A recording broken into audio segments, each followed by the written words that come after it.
Hello বন্ধুরা, welcome back to my channel. আজ আমি আপনাদের করে দেখাবো সজনা ডাঁটা, আলু, বেগুন, কাতলা মাছ আর কাঁচা টমেটো, পাকা টমেটো দিয়ে একটা তরকারি।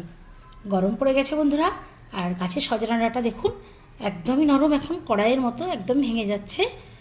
আর এগুলোও গাছের, এগুলোও 12 মাসি, এগুলো মোটা হয়ে গেছে, এগুলোও সঙ্গে মিশিয়ে রান্না করব। আর এখানে নিয়েছি দেখুন কাতলা মাছের কয়েকটা পিস। তাহলে দেখতে থাকুন আমি কিভাবে বানাই এই ডাঁটা আলু মাছের তরকারি।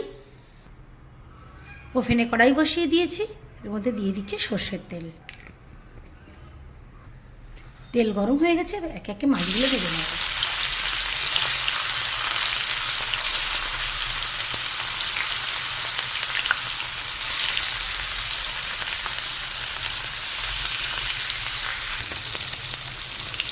এবার মাছটাকে একটু উঠিয়ে দেবো।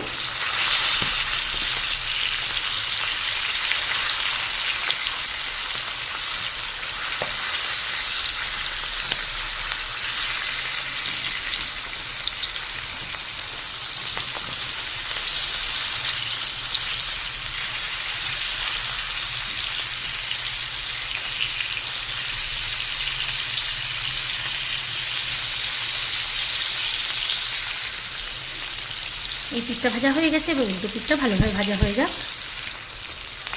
মাছ ভাজা হয়ে এসছে, ওভেনটাকে লোতে করে দেবো।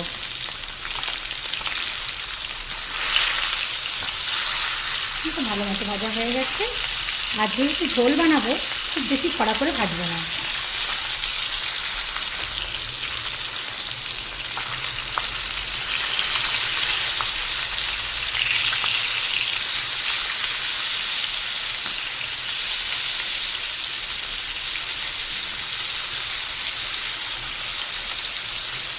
মাছগুলো এবার তুলে নেব।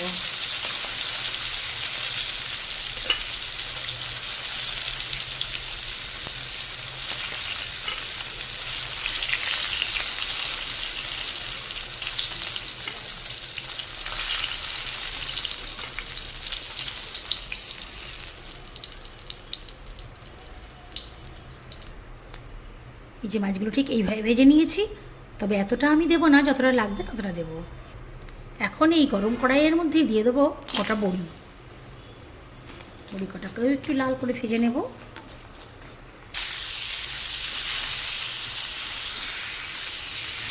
এখন কাঁচা টমেটো দিয়ে দিলাম, কাঁচা টমেটোটাকে হাই ফ্লেমে ভেজে নেব। এখন কালারটা কেমন চেঞ্জ হয়ে যাচ্ছে, একটা পিঠ হয়ে যাবো আর একটা পিঠ উল্টে দিতে হবে।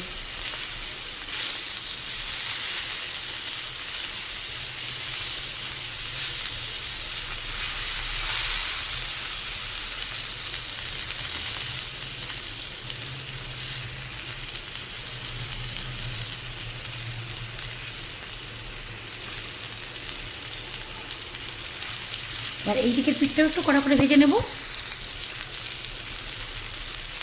কাঁচা টমেটো ভাজা হয়ে গেছে, কাঁচা টমেটোটাও তুলে নিচ্ছি।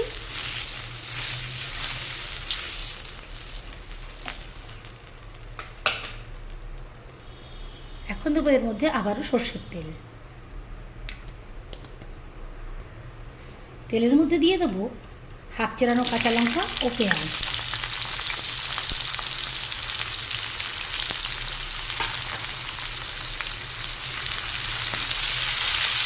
পেঁয়াজ ভালোভাবে ভেজে নেব।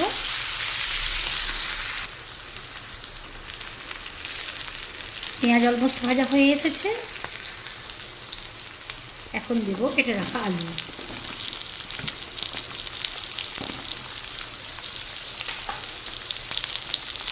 আলু দেওয়ার পর এখন এই খুন্তিটা দিয়ে আমি ভাজবো, কারণ এই খুন্তিটা বেশি আমার কাছে সহজ মনে হয়।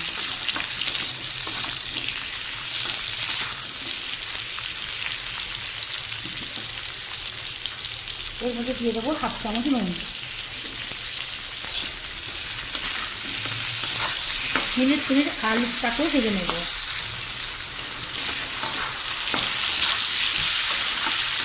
আলু 3 মিনিট ভেজে নিয়েছি। এখন এর মধ্যে দিয়ে দেবো কেটে রাখা ডাঁটা। প্রথমে আমি দেবো গাছের 12 মাসি দেবো।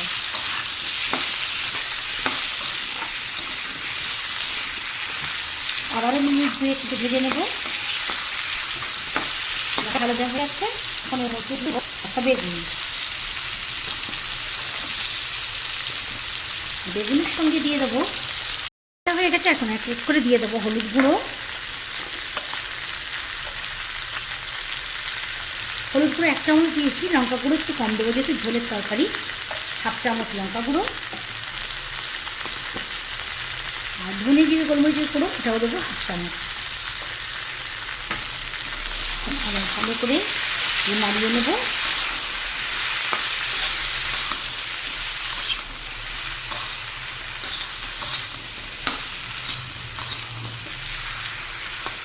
এটাও মিনিট 2-3 একটু নাড়াবো। মশলাগুলো দেওয়ার পর মশলাগুলোও ভাজা হয়ে গেছে। এখন দিয়ে দেবো কেটে রাখা পাকা টমেটো। পাকা টমেটো দিয়ে আরও 2 মিনিট ভাজবো।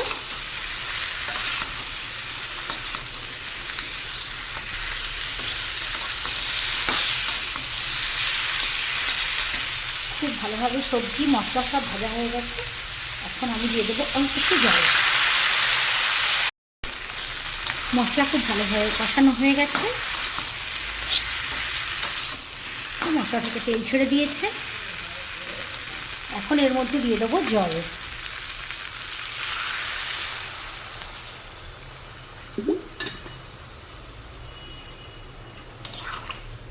ঝোলের পরিমাণ যে যেমন খাবেন সেরকম অনুযায়ী জল দেবেন। মাছ দেবো, সেদ্ধ হবে, আর একটু লাগবে। যেহেতু একটু ঝোল ঝোল করবো তাই জলটা একটু বেশিই দিলাম। এখানে আমি আমার যে বাটি আছে বাটি মেপে 3 বাটি মতো জল দিয়েছি। ফোটা পর্যন্ত অপেক্ষা করব। জল খুব ভালোভাবে ফুটে গেছে। এখন ঢাকা দিয়ে মিডিয়াম টু লো ফ্লেমে প্রায় 7 থেকে 8 মিনিট হতে দেব। 8 মিনিট পর ফিরে এলাম বন্ধুরা। ওভেনের ফ্লেমটাকে এখন হাইয়ে করে দেব আর ঢাকাটা খুলে নেব।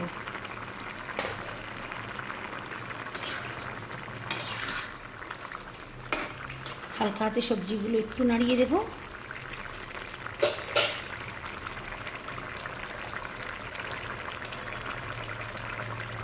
এখন দিয়ে দেবো ভেজে রাখা মাছগুলো।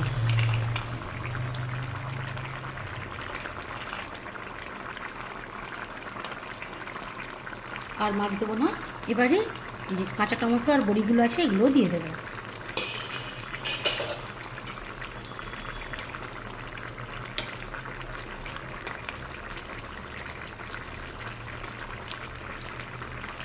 একটু চেপে চেপে ঝোলের সঙ্গে আমি ডুবিয়ে দেব।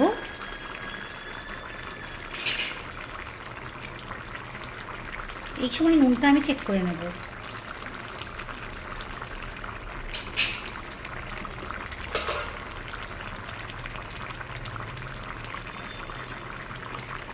নুনটা একটু লাগবে বন্ধুরা, তাই নুনটা দিয়ে দিচ্ছি।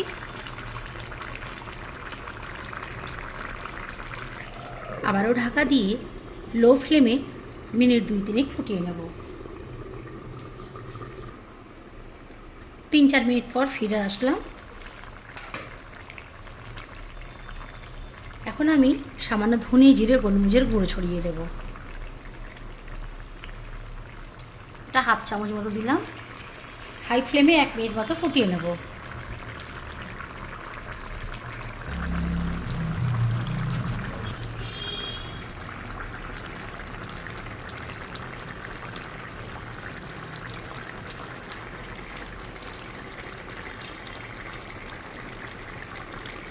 এখন ওভেনটা অফ করে দেব আর ঠান্ডা হওয়া পর্যন্ত অপেক্ষা করব।